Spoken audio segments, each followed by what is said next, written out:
కల్కి సినిమా ప్రభంజనాన్ని ముందుగానే ఊహించిన ఇతర నిర్మాతలందరూ జాగ్రత్త పడడంతో ఇక ఇప్పుడు ఈ శుక్రవారం అంటే జూలై 5 తారీఖున సినిమాలు ఏవి విడుదలకి లేవంట. ఇక ఇప్పుడేమో ఇంకో స్ట్రైట్ సినిమా ఉన్నదంట. గది కూడా సినిమా పేరు 14 అంట. ఈ సినిమా కూడా ఓపెనింగ్లు కష్టమే అని అంటున్నారు. ఇక అసాధారణమైన టాకు వస్తే తప్ప సినిమా నిలబడడం అనేది చాలా కష్టం అనే చెప్పుకోవచ్చు. సినిమా నిలబడదు కూడా అట్లాంటి టాకులు గినక వస్తే.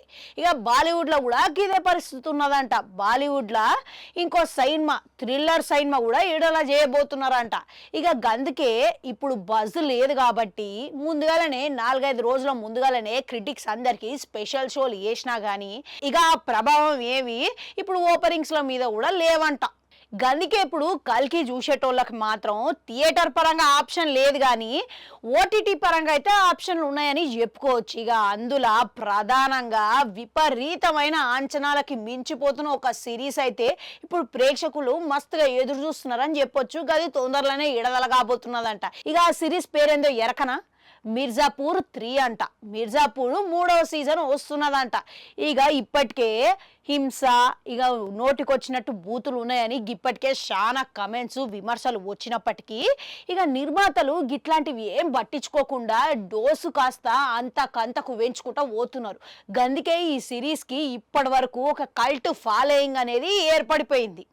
ఇక ఈడనే ఇంకో సంగతి యాదికి చేసుకోవాలి. గదేంటంటే యానిమల్ సమయంలో మన సందీప్ రెడ్డి వంగ ప్రమోషన్లు చేస్తున్న సమయంలో ఒక రైటరు జావేద్ అఖ్తర్ అనే రచయిత ఆ సినిమా మీద మస్తుగా విమర్శలు చేసిండు.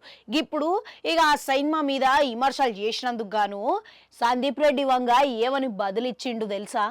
ఇక యాదికున్నదా నేను చెప్తా ఇనూరి. గదేంటంటే ఇక నీ కొడుకు నిర్మాత లెక్క తీసినా మిర్జాపూర్ని చూసుకో గప్పుడు అర్థమవుతుంది నీకు అని కౌంటర్ ఇచ్చిండంట. ఇక గప్పట్ల గా కౌంటరు మస్తుగా హైలైట్ అయిందని మస్తుగా అనుకున్నారు. మస్తుగా ప్రచారాలు కూడా నడిచినాయి. సోషల్ మీడియాలో మస్తుగా వైరల్ కూడా అయినదంట.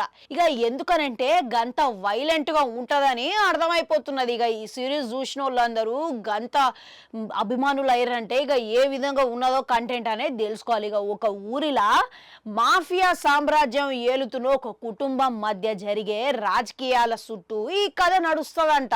ఇక గందుకే ఈ సినిమాకి మస్తు మంది ఫ్యాన్స్ ఉన్నారంట.